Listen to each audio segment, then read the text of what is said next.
Hey, what's going on, guys? Welcome back to Reviews. So today we are finally bringing back the My Thoughts series. Today we're talking about my thoughts on Xbox. So, without further ado, let's begin. So, I know I said about this briefly on the My Thoughts on Microsoft video a couple of weeks back, but, we didn't go into full detail about my thoughts on Xbox itself, and I just want to give my thoughts on just Xbox itself, as it's kind of a sub-brand of Microsoft itself, not really fully Microsoft. It is Microsoft, it's their console, but, we're going to go in detail about Xbox itself, not just Microsoft. After this, we are again doing PlayStation, and then I'm probably going to go on to stuff like Nintendo, stuff like that. But, you know what? Let's begin. So, Xbox released, a very long time ago, with the original one, and it didn't actually sell that well.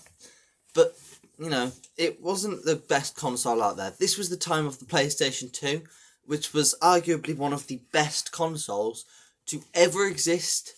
Obviously at that time, it wouldn't be very good now, but at its time, it was peak of technology.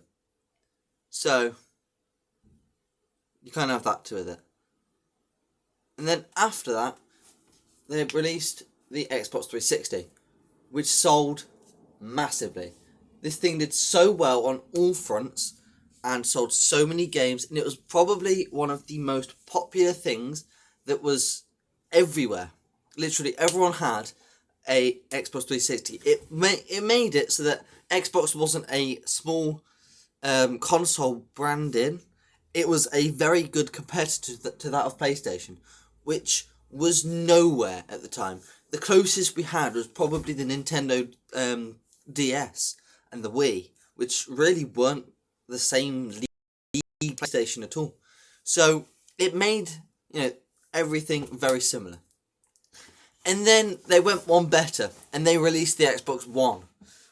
That's not including all the sub-bits of the 360 that really didn't change much, and people didn't really buy those. They really just bought the original one because it was just the best. So, the Xbox One was the pinnacle. Everyone was excited for it once it was released because of just how well the 360 did. And Xbox did not let down. It was the best console and really took a hit against PlayStation and made the rivalry of the console wars, Xbox versus PlayStation, that lasted many years, and with the release of the new wave and the next generation consoles will probably return. But for now, it's gone, and you know what? In a way, both are very similar, and it's kind of opinionated, and it's kind of like a 50-50 whether or not you prefer Xbox or PlayStation, and if you have either. I know a lot of younger people have Xboxes because they do, and a lot of older people or people that have just stuck with PlayStation throughout its entire lifetime, just stuck with PlayStation and Switch.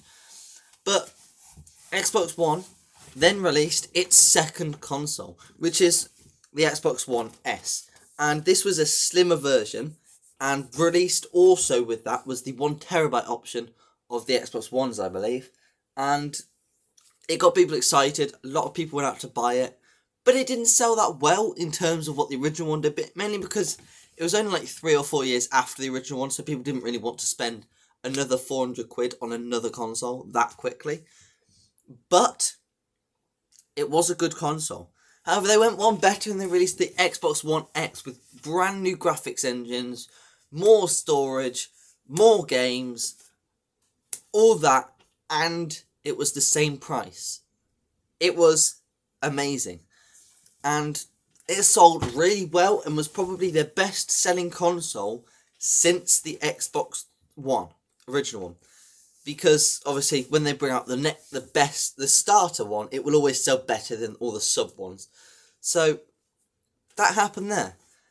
And I have an Xbox One, the original one, and I've played both the S and the X. And the X is definitely the better one, but I wouldn't want to buy one because it doesn't change things that much from the original Xbox One. So for me, it's not really worth me buying it, but it definitely is if you don't have an Xbox One and you wanted one. However, it's not worth buying now because they released the next generation console, the Xbox Series X and S. Now these two were very complicated to start with because people didn't really know what was what. So I've now made a video on their first release about them, my thoughts, but we're going on to the actual details themselves.